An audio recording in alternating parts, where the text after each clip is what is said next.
सवालों की शुरुआत करते हैं। अपराजिता जी, चूंकि आप रूलिंग पार्टी की तरफ से, बीजेपी की तरफ से सांसद है, पहला प्रश्न आप ही से है। दो मुद्दों पर विपक्ष प्रश्न पूछ रहा है।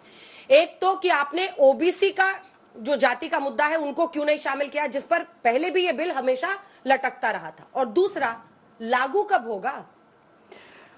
आप सबको मेरा नमस्कार।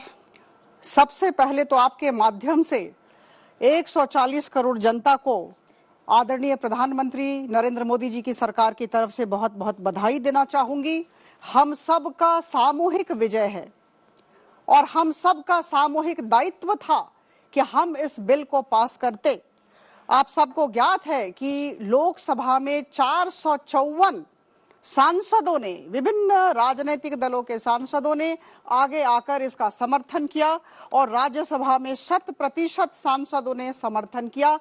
यह हम सब के लिए बहुत गर्व की बात है। लागू कब होगा जी मैं बता दूं, जहां तक विधायकों का सवाल है, भारतीय जनता पार्टी के विधायकों का सवाल है, पूरे देश में करीबन 1358 विधायक हैं, जिसमें से मैं आपको बता दूं कि करीबन 27% विधायक जो हैं ओबीसी हैं। और जहां तक लागू होने का सवाल है, देखिए मैं आपको बता दूं, कुछ प्रक्रियाएं होती हैं जिन्हें हम नजरअंदाज नहीं कर सकते हैं। Administrative procedures and processes have to be followed, और यहाँ सेंसस हमें कराना होगा। कोरोना की वजह से निश्चित तौर पर कहूंगी सेंसस होना था, हो नहीं पाया।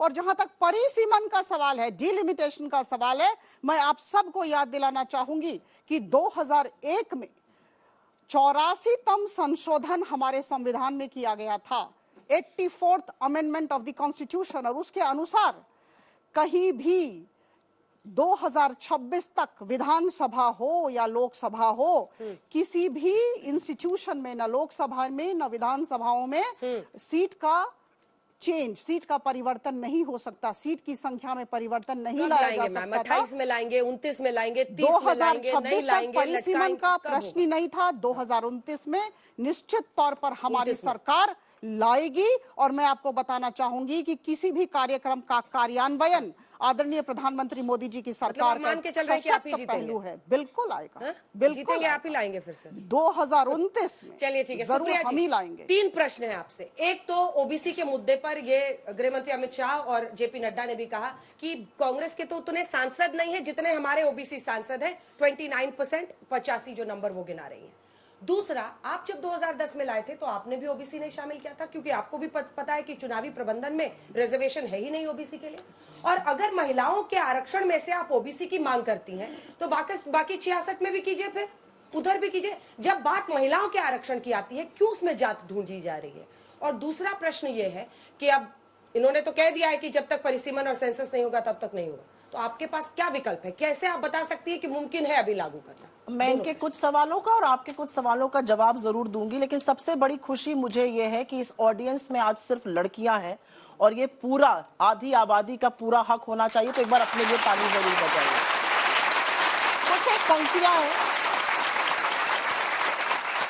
कुछ एक पंक्तियां जो मैंने शायद आपके लिए, अपने लिए, हम सबके लिए लिखी है, वो मैं बोलना चाहती हूँ, क्योंकि ये मुझे लगता है ऐतिहासिक क्षण है। विमेंस रिजर्वेशन का टाइम आज से 50 साल पहले था। चलिए जब आया, कुछ पंक्तियां पढ़ के फिर असलियत बतानी शुरू करूंगी, क्योंकि असलियत जाननी भी जरूरी है। मैं शौर्य हूं, मैं सृष्टि हूं, मैं ही सृजन कर सकती हूं, मैं निडर हूं, निर्भीक हूं, मैं जीवन का प्रतीक हूं, मैं आजाद हूं, फौलाद हूं, बेसब्र हूं, बेबाक हूं, मैं शक्ति हूं, मैं ही साहस हूं।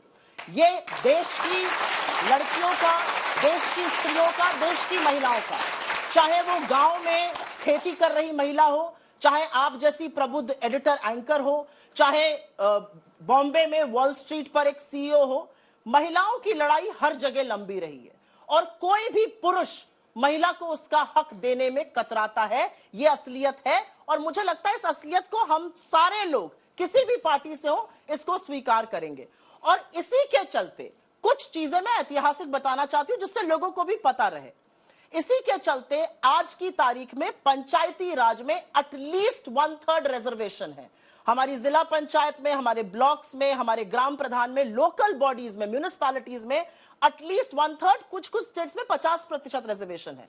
उसके चलते एटलीस्ट 15 लाख चुनी हुई महिलाएं हैं आज। और किसी को भी अगर ये लगता है कि महिलाएं सत्ता नहीं चला सकती, सरकार नहीं चला सकती, वो इसका परिणाम है, वो चुनी हुई महिलाएं हैं।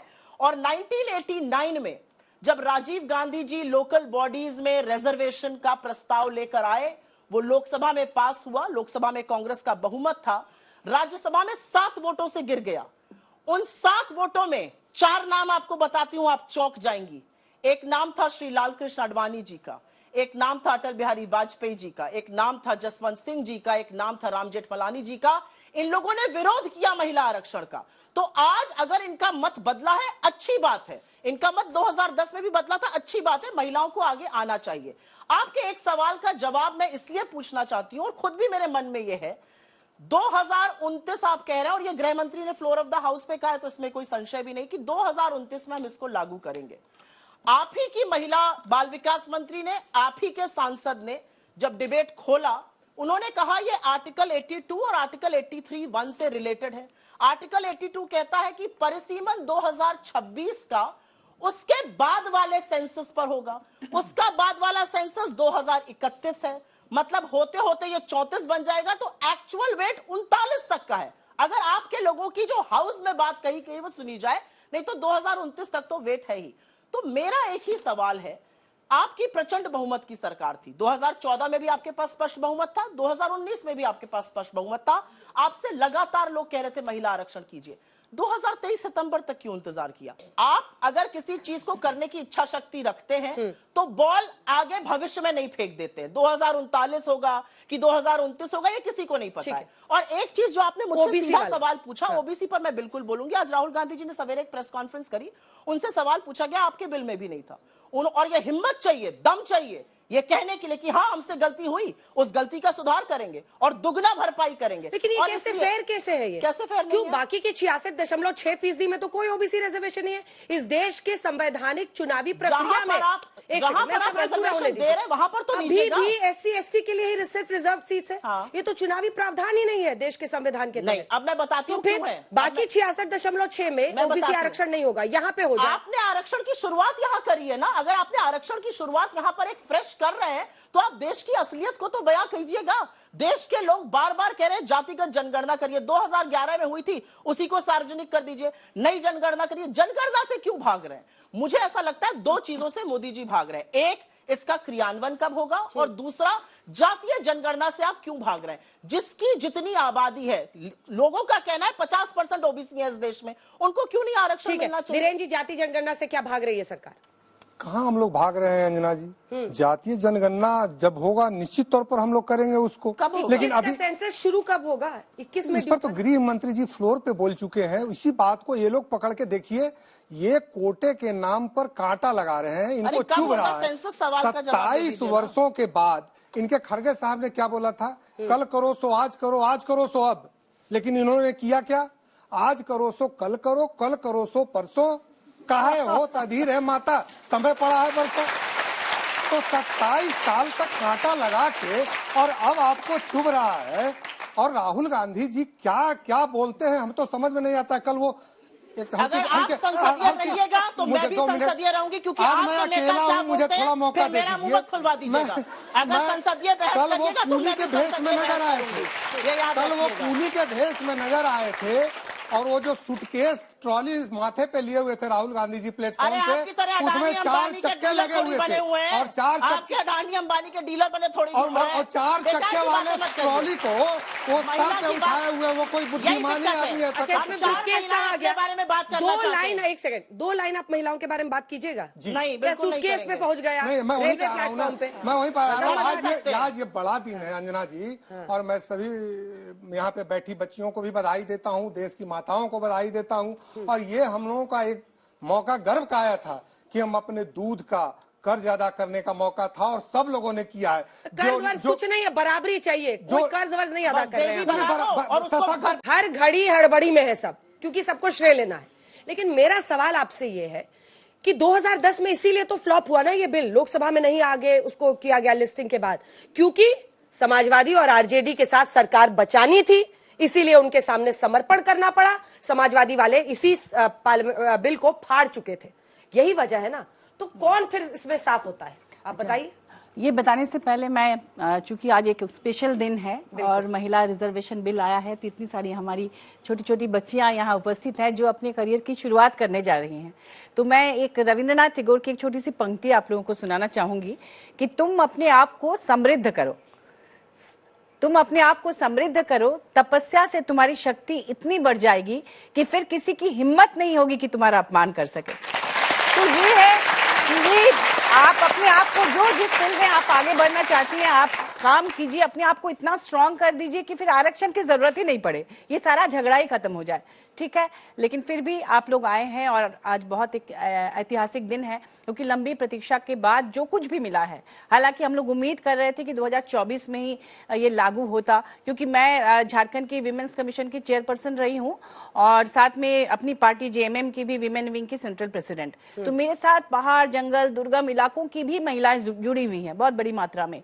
उनके फोन आने शुरू हो गए जैसे ही यहाँ लोकसभा में माननीय मोदी जी ने घोषणा की कि ये रिजर्वेशन बिल आने वाला है महिला, तो सबके फोन आने शुरू हो गए कि मैम हम लोग इस बार चुनाव लड़ेंगे, बस तैयारी कर रहे हैं ये वो। लेकिन शाम तक जब पूरा न्यूज आया कि नहीं अभी नहीं 2029 में होगा या उसके बाद होगा, तो सब जगह मायूसी छा गई। उनका कहना इतना लंबा इंतजार। तो ये हम लोग भी चाहते हैं कि कुछ ऐसा रास्ता निकाला जाए जनगणना करके, या कैसे क्या हो सकता है, इसको पहले भी किया जा सकता था क्योंकि 2014 से मौका था इसको करने का, अभी इतना लेट हो चुका है, ऑलरेडी 2024 आ गया है, तो अब कितना इंतजार महिलाएं करेंगी। इसके लिए आपने सही कहा कि कुछ ऐसा होता कि हम लोग उसको अवेल कर पाती और महिला उसका लाभ उठा पाती। और दूसरी बात, अभी क्या सवाल आपने किया था? मैंने सवाल किया था कि समर्पण कर दिया था ना कांग्रेस ने 2010 में समाजवादी आरजेडी के सामने, क्योंकि जातिवाद की पॉलिटिक्स की वजह से ओबीसी वाली मांग पर उन सबों ने कह दिया कि हम आपकी सरकार गिरा देंगे अगर आप ये बिल लेकर आए। समर्पण कर दिया, बिल को आगे ले ही नहीं गए। लेकिन आज देखिए महिलाओं ने अपने वोट के जरिए 66.6% से ज्यादा वोटर 2019 में रही है, उनकी जीत है। ये श्रेय लेने का जो होड़ है ना, ये बहुत शर्मनाक है। देखिए ऐसा है कि ये 2014 से अभी तक 9 साल हो गए हैं, लगभग 9 साल में ये आ सकता था ना। मान लीजिए किसी ने गलती की, हम मानते हैं कि हो सकता है उस समय करना चाहिए था, डिले हुआ, लेकिन उसके बाद 14 से 9 साल तक के बीच में क्यों नहीं हुआ? और अभी जो स्पेशल सेशन अचानक बुलाया गया, तो हम लोगों की बड़ी उम्मीद थी कि कोई बड़ा काम होगा। ये बड़ा काम है, लेकिन मान लीजिए विंटर सेशन में भी तो इसकी घोषणा हो सकती थी। ऐसी क्या हड़बड़ी थी कि स्पेशल सेशन बुलाकर गणेश चतुर्थी और तमाम पर्व त्योहार थे, लोग उसमें बिजी थे, सब छोड़ के यहाँ आए कि कुछ नया होगा। नया हुआ, लेकिन वो तो 2029 के लिए, अगर 3 महीने बाद इसकी घोषणा होती तो ऐसा कौन सा पहाड़ टूट पड़ता? ये क्या 2024 के चुनावों के लिए एक एनालिस्ट के तौर पर आपको क्या लगता है?